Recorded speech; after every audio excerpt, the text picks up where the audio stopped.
Hi, everybody, and welcome to episode 4 of Changing the Narrative.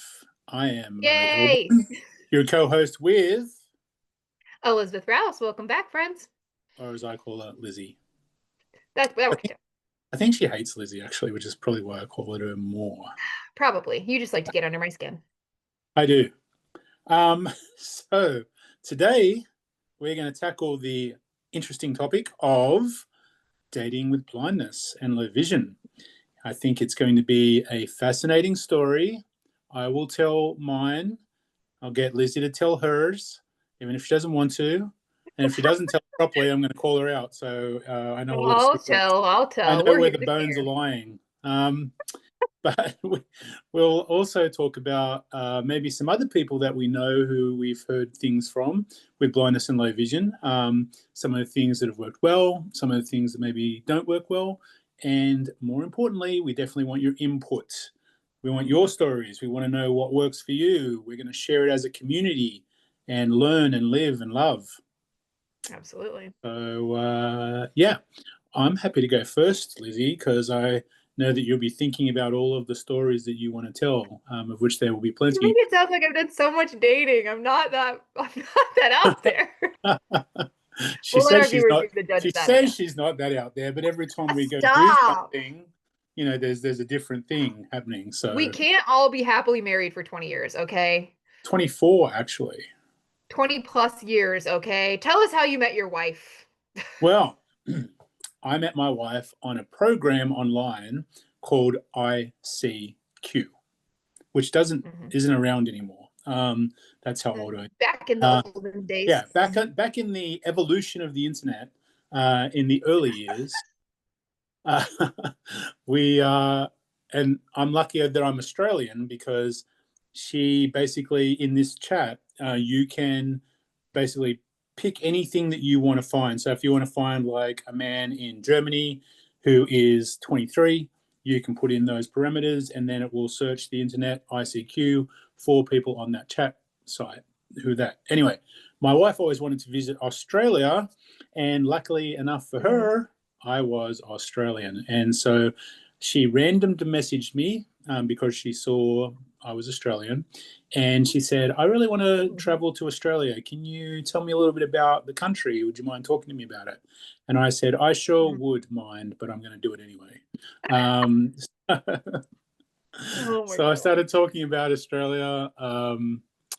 That led into some commonalities in the other parts of our lives.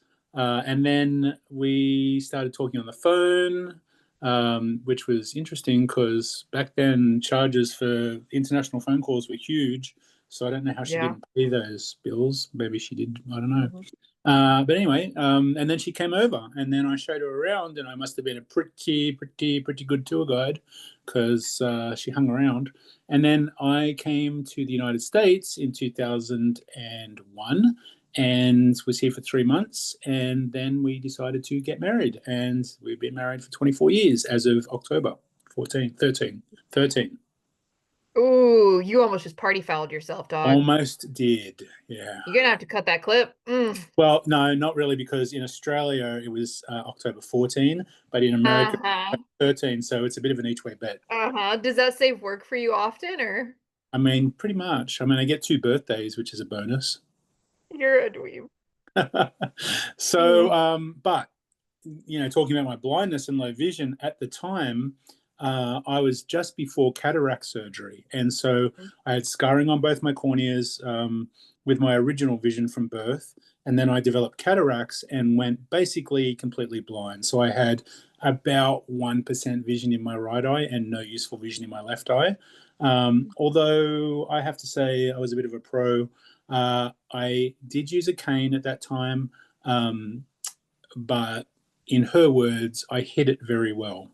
Mhm. I did tell her at night time and when it was darker, I did have trouble with things like stairs and curbs. We call them gutters in Australia, but I'm just using the American acronym here so everyone knows what I'm talking about. So That's not nobody an thinks acronym, I'm it's just a actually word. in the gutter, I'm just off the curb. Um, so many of them.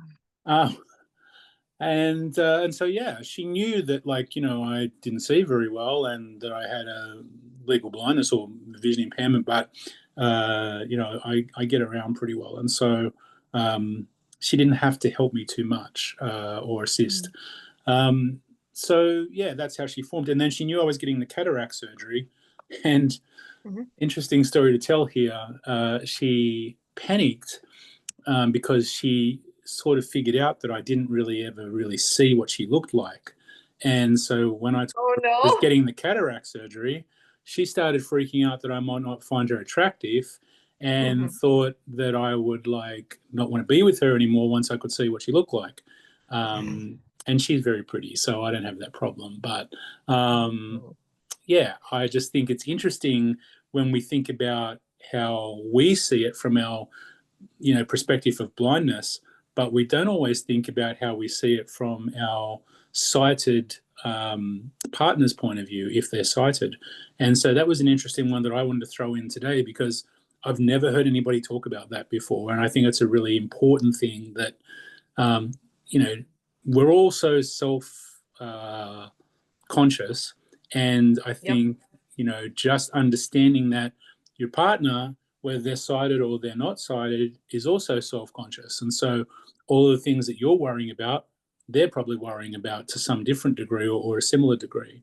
And I think that's an Mhm. interesting slant on the dating somebody with a blindness or low vision is how does your partner see things and what do they worry about? And so that's a great example of that. But it all worked out. 24 years she put up with me. So Emphasis on the she's put up with you. Yeah, yeah, that's the emphasis important on part. that part. Yeah. Mm-hmm. Although Mm. we are not even into November, and she does have up 9 Christmas trees. So Oh, there's sorry, things on there's 9? things on both sides. Yes, 9. Tammy, what? Yeah, 9 Like so big ones? so far.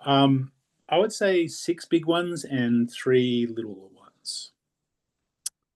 Yeah, Dude, I'm coming yeah. to your house. That sounds like fun. I've been listening to This is Christmas music like since this is September. a Christmas wonderland. This house. We both it's our both our favorite holidays, Yeah, and we do get carried away. It is a challenge. It is a problem, absolutely. But but Christmas it's is a life. good thing to get taken away with, so I That's right. respect it. Good for Tammy. Merry Christmas early. So that's one of my stories. Let's hear some of yours, Lizzie. Okay, so full disclosure, I have not been married for 24 plus years. I have never been married, in fact. You've been barely alive for 24 years, I have been alive for 27 and a right? half, almost years. And a half.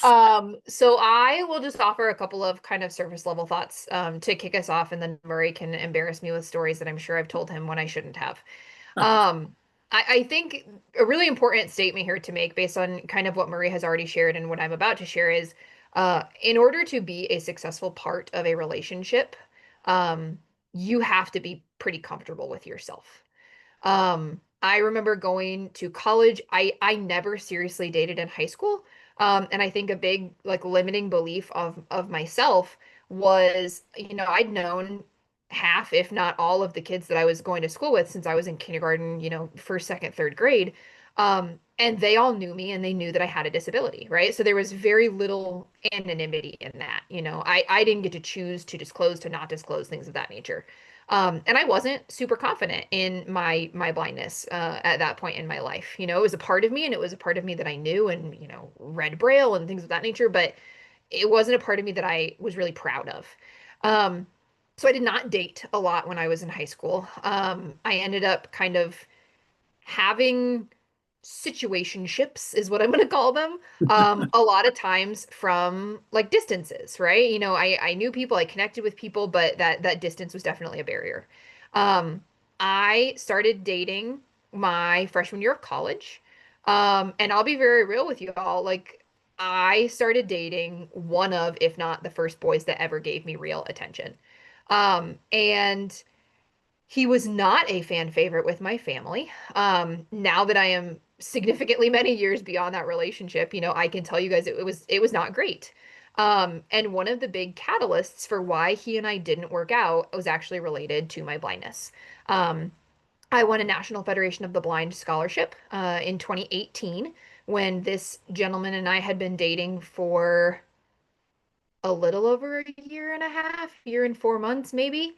And I went to this convention and I was like, okay, all these blind people are kicking butt and taking names. Like they've got so much going for them.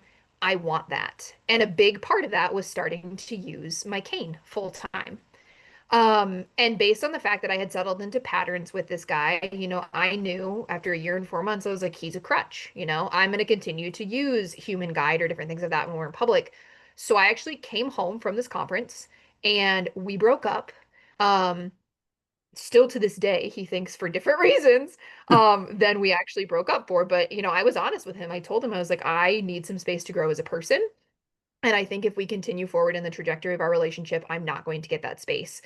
And he waffled a lot between taking it well and not taking it well. And I think part of that, Murray, right, is he was really comfortable in our relationship because he took advantage of a lot of kindnesses that I extended to him. Yeah. Um, Now that, we're past that, I am significantly more confident in myself as a person. I have had much better relationships. I've had, much more fulfilling relationships. I will also share, he was a sighted guy.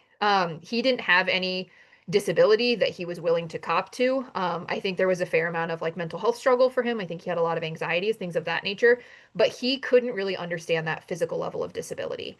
Um, I have since dated a couple of guys who are blind, so I am of the proprietary belief, blind or sighted, date who makes you the happiest and who makes you feel like the best version of yourself. I do think you should also be responsible, going into that relationship of making yourself the happiest version of you that you can be. Um, but like the kind of ruminating piece that I really like to focus on, or I think is really fascinating to focus on, is, my mom has asked me, are you going to marry a guy who's blind or sighted? And I'm like, first of all, let's see if I can tolerate a man, period. Right? We don't care if Or you can the see other or way not. around, right? Yeah. Yeah. So Let's not lots forget to the other consider. side. Yeah. Yeah. But I mean, it's interesting to think like there is that level of shared camaraderie, right? A blind person is going to understand being a blind person in a very different way than being a sighted person is. Yeah. Now, Flip side of that coin let's being, a sighted person might be able to empathize with my blindness and also like frankly not put up with it in a way in a you can do it because you're you, not because you have a disability kind of way. So I think there's a little bit of a trade-off there. let's unpack that a little bit because I think that's a really good topic to talk about and Yeah. one that gets talked about a lot in the community. Yeah. So I think it's definitely, and background, I have also dated women with and girls with blindness and low vision. Mhm. So I think, we can both speak from both ends of the spectrum here, which is good. Yep. Um, it's probably more comfortable for people with blindness and low vision to date someone with blindness and low vision, because you're not overthinking everything, right? You are with somebody who experiences the same things as you're experiencing, and there's a degree of comfortableness around that, right? Would Yeah. you agree with that? I definitely think that there's comfort in it, especially when you have like a really crappy experience, right? I shared, I think, a couple episodes ago, the day that somebody offered to pray for my healing when I was on my cruise, right? Yeah, If I yeah, take that to a sighted person versus a blind person, they're yeah, going to have very different reactions to that. So that right. relatability is definitely still a presence there. Absolutely. Yeah. And so I think, in as much as dating itself and being with a partner is, hard work. I mean, I think that's the other thing is relationships don't just happen, right? And very rarely do they happen in instances where you don't have any challenges or issues or problems on an ongoing basis. And that can be Hmm. communication, it can be each other's moods, it can just be finding things in common to do, keeping the relationship alive in many different capacities and ways.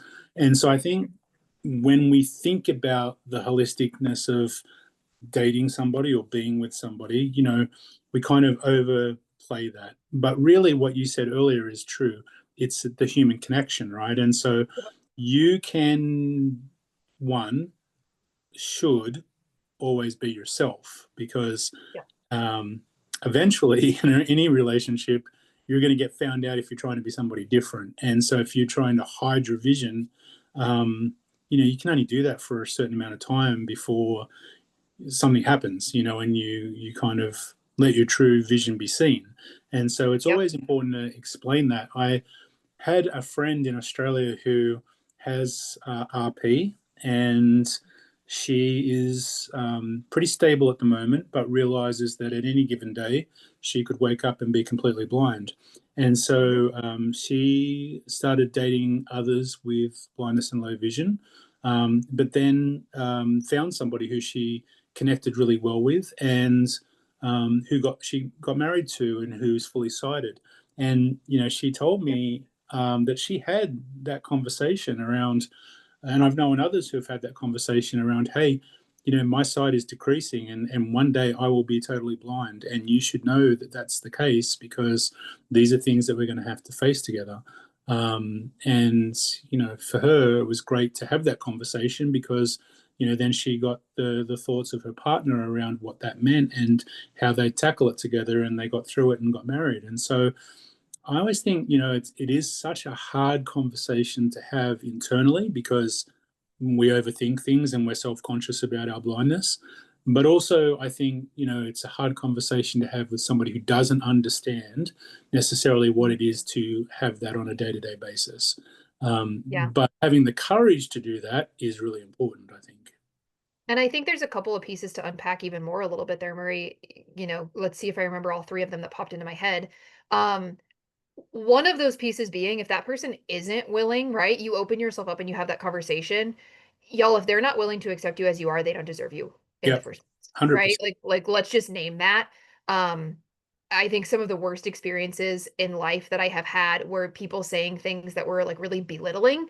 And when people matter to us, right? When they're our friends, when they're our partners, those things hurt, right? And I Yeah, don't want to wipe that hurt away, but that hurt also needs space to heal, right? So if that hurt is there, take that space. Like do what you need to do. If that person isn't going to give you that space, then bye, get him out of your space. Okay. yeah, I think the second thing that stands out to me, and I was actually thinking about this, Marie, when you were talking about ye old dating apps from the 1900s. yeah, Um, One thing that I had to deal with, or I got to deal with when I was in college, right? We live in the area or the era, excuse me, of online dating apps, right? yeah, Hinge, Tinder, Bumble, whatever you're on. There's pictures. I can't see the pictures. There's not audio description. There's not alt text for these pictures. If a bio is great, I could be talking to someone who I think is the most charismatic person in the world, and they are like a not as great looking as I'd love them to be, in the exact same way that everyone is superficial about different things, right? We've talked about that self-conscious and that self-confidence. Um, I think a big part of the blindness dating scene is you have to decide what you're going to disclose, when and how, right? Because it was a big deal for me to post a picture on my dating app with my cane in it, right? Like yeah, I want to be honest with you guys, I didn't do it for a really long time because I was really uncomfortable with the fact that people knew that I couldn't see. It wasn't their business. I didn't want anybody to take advantage of that because there are people in the world who will. yeah, Um, absolutely. And and one of it's my that best friends, pre-judging phase, right? Though it's that you don't want to be, and this is a very important thing, and one thing that I thought would come up that I'm really pleased has come up. I see so many people uh, in the world now who are blind and have low vision, especially young people yep. who are defined by their blindness. Hmm. And one thing that I really love to teach people, and you've been in workshops, where I've said this, is you need to be defined about how you want people to see you. And Yep. blindness and low vision is certainly a part of who you are. But if I was to describe you, that wouldn't be what I would talk about. And so Exactly. I really want people to understand that you are you holistically, right? Hmm. All the good pieces, all the pieces that you struggle with, that is you as a whole person. Your blindness Yep. is one aspect of that, right? And so in a relationship, it's so important to understand that we live in such a superficial world that looks, the instant attraction, and you talk about all the stuff that everybody talks about, with dating apps and things like that. It's instant, right? Swipe left, swipe right, just Yep. seeing someone for half a second, right? That's the world we live in. But Hmm. but that's not going to give you the best chance at your relationship, and Hmm. having a more fulfilling relationship. And so I just want people to realize that your blindness isn't the reason solely or wholly that somebody's going to accept you, right? It's all the other Yep. things. It's your sense of humor, it's your wittiness, your intelligence, what you love, your hobbies, all of these things that make you Hmm. you are really important to understand.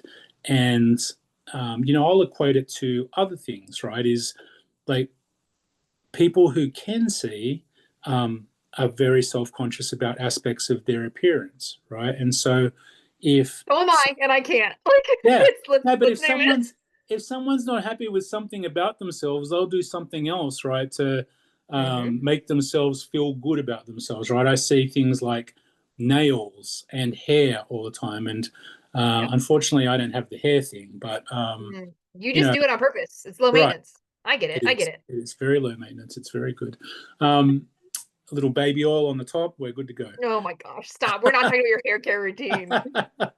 Dork. Mine would be a lot less than yours. So, It would. but it's so true that you just have to think about who you want people to see with you, and everybody is different, and everybody wants Yep. to focus on different things, but it shouldn't just be about your blindness. It should be Yeah. about you as a person and your holistic self. That's the Yep. important thing, not just your blindness.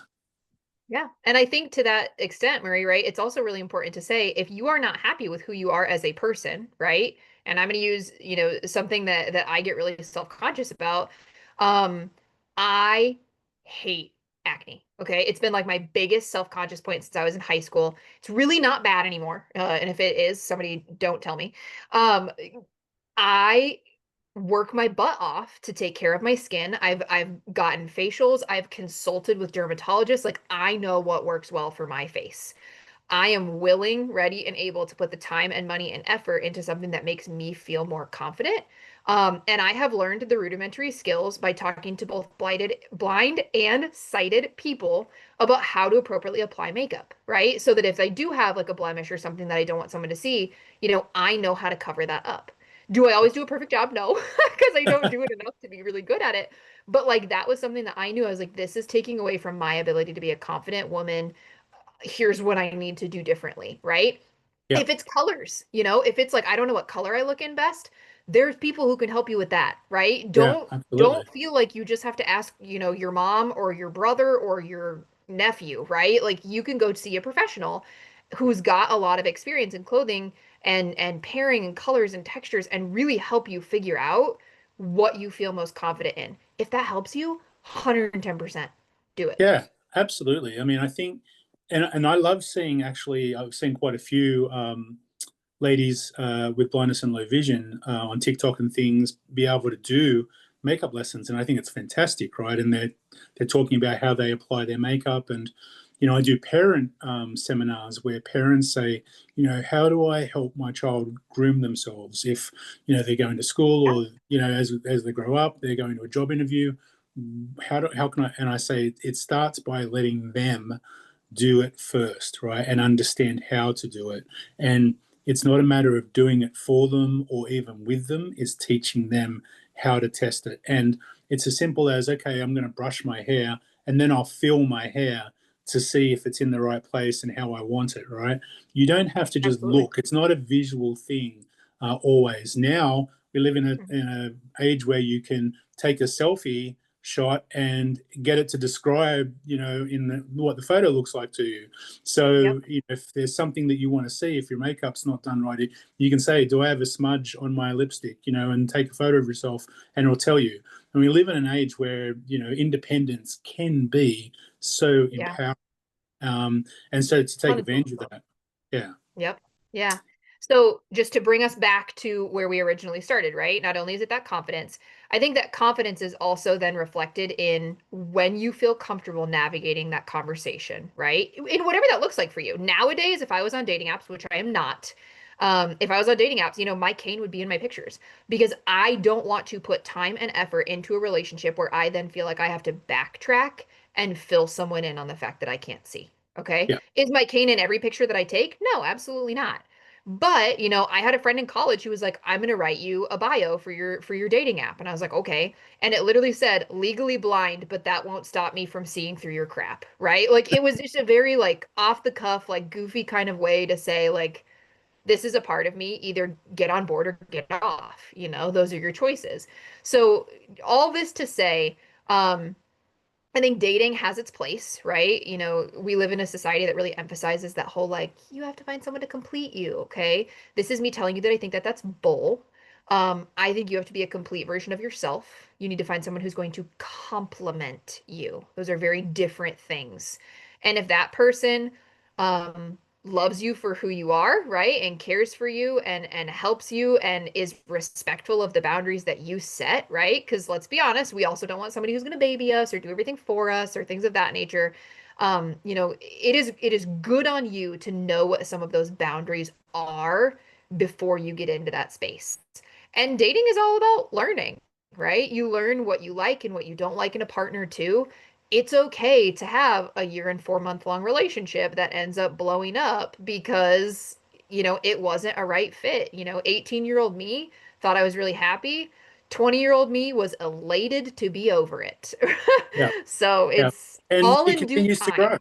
Yeah, I mean, look, I got Yeah. married when I was 28, and I had anxiety about being We 30 just and not being told Mark, married. got him. Yeah. But it's true, right? We all go through these different cycles where, I dated, I'd been engaged when I was younger. And then I didn't date for a long time. And then I thought, well, I need to be with somebody. I'm like nearly 30. It's like time's ticking. And so then it was a priority for me again.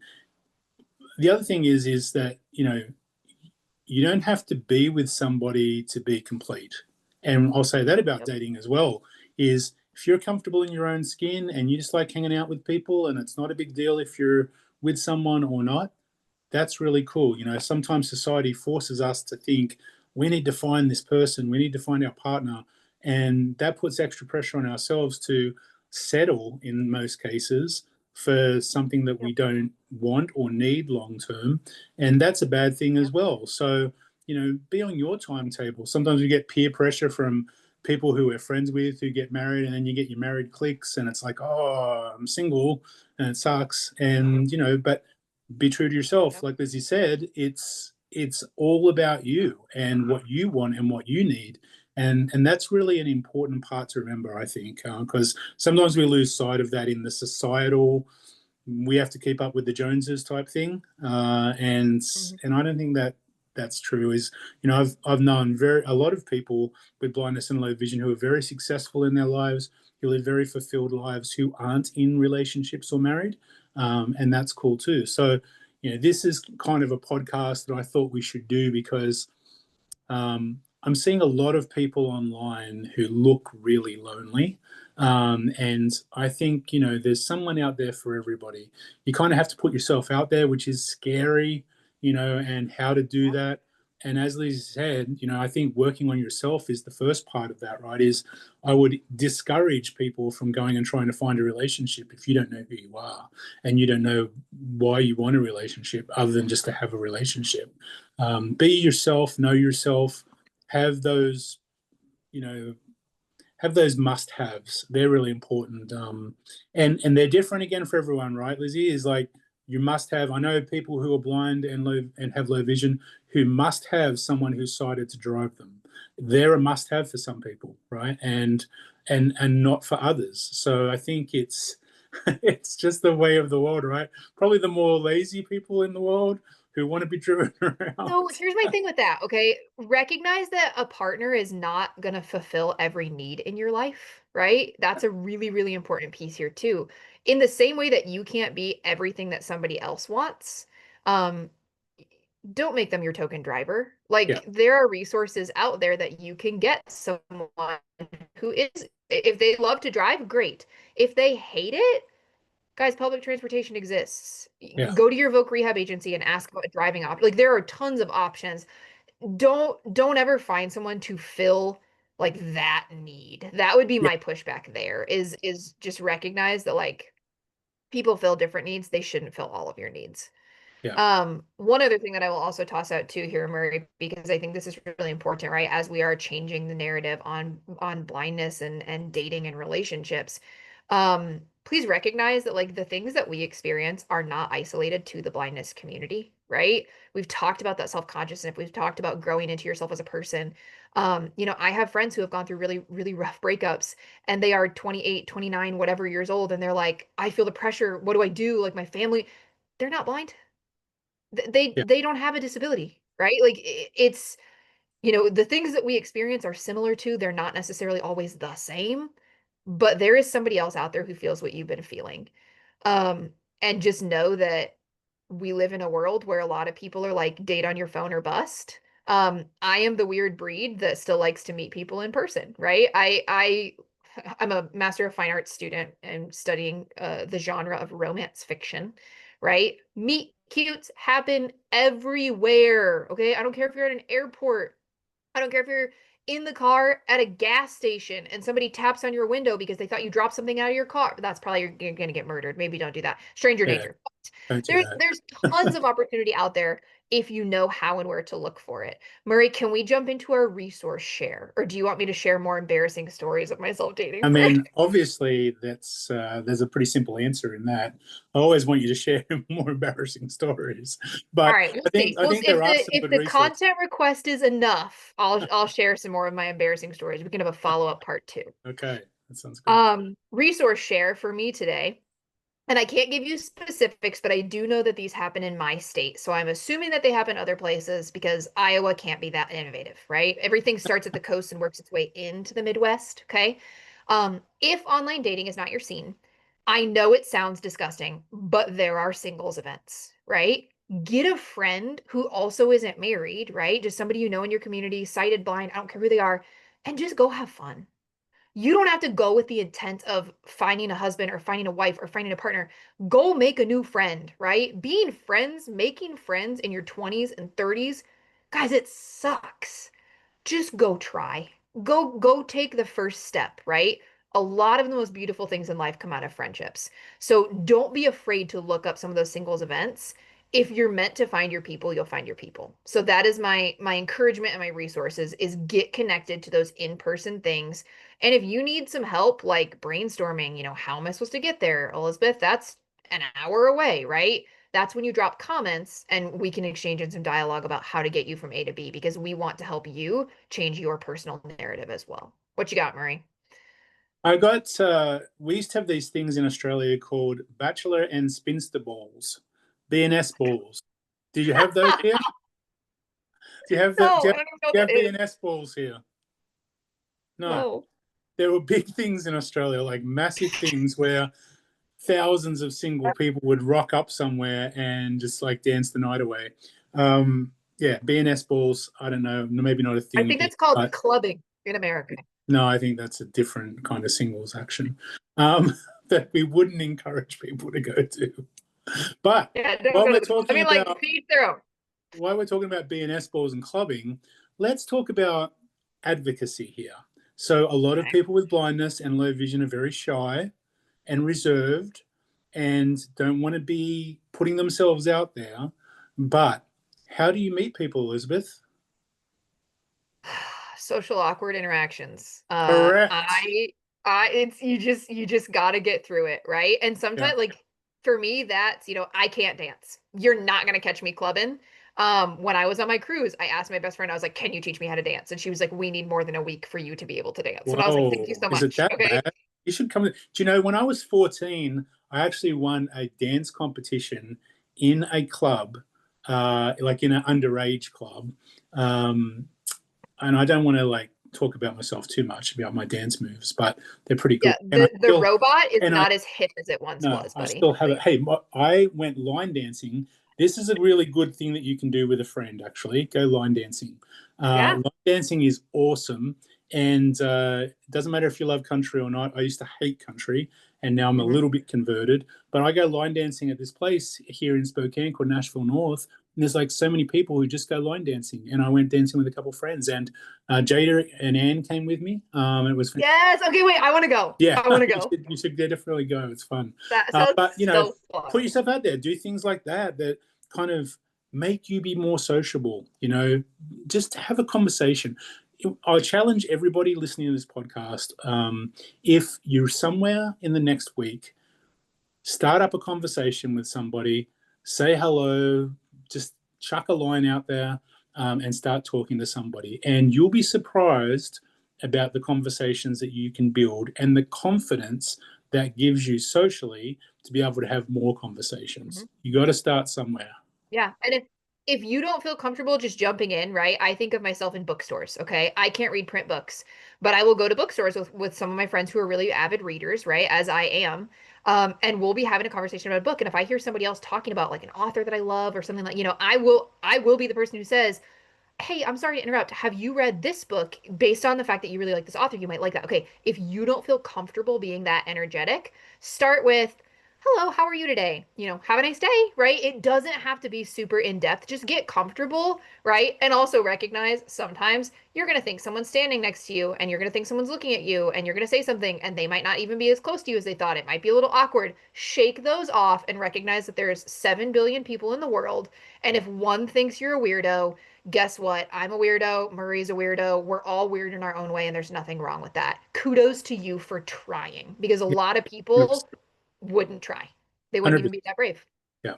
And it is scary, like I want to acknowledge that it's a big deal for people to get out of their comfort zone. I was lucky enough to, always kind of talk, right, and speak. And I was in debate class in high school, and kind of went through do that. Now I make kids go and do debating because I love seeing them struggle and not What? know what to say but like I was lucky to have those opportunities, right? A lot of people aren't. A lot of people kind of have lived that sheltered lifestyle and now want to get out of that shell and that bubble and don't know how. Talking is the great medium, boy. Like so many good conversations randomly on a plane, in a shopping center, like in a grocery store, anywhere. Anywhere that you go, you could have a good conversation with somebody. If you take paratransit somewhere, have a conversation with your driver, right? Have a conversation with the person in the paratransit. It doesn't matter where you are or what you're doing. You have to start somewhere. And just having an informal conversation will help you build confidence, but it'll also help you just understand what people want to talk about. And that's important too. Lizzie, your light just went off. I know. You're in the dark. I love the technical difficulties of podcasting. Just keep going. Wrap us up, Murray. All right. Well, we encourage you to have conversations. Oh, the light's back on. Whoa, Let there be light. Wow, it's really light. Yep. It's going to take some time to adjust, I think. But Lizzie's resource, look at singles, and there's also online stuff too. I think in NFB, Lizzie, right? And there's things as well. I mean, there's tons of social opportunities through the National Federation of the Blind. I think of the National Association of Blind Students. We do a networking event, right, every year at National Convention. So a lot of people will say, I came for the party and I stayed for the philosophy, right? You come for the socialization. That's where you meet your people. That's where you form those connections and you expand from there for sure. And I'm still looking for people to come and join my youth, young people's book club. So if you have an interest in writing, poetry, fiction, nonfiction, love stories, whatever it is, put it in the comments, and then I will invite you to one of my book clubs, and then we can talk about writing. There you go. All right. Thank you, everyone. Thank you, Lizzie. It was good chatting and good to find out all of your horror stories about dating. And I'm very thankful that I am married for 24 years and have very little of those in my recent... Keep bragging. Everyone drop some comments. I'll embarrass myself more if it's really important to you guys. Thanks, everyone. Have a great day. Yeah.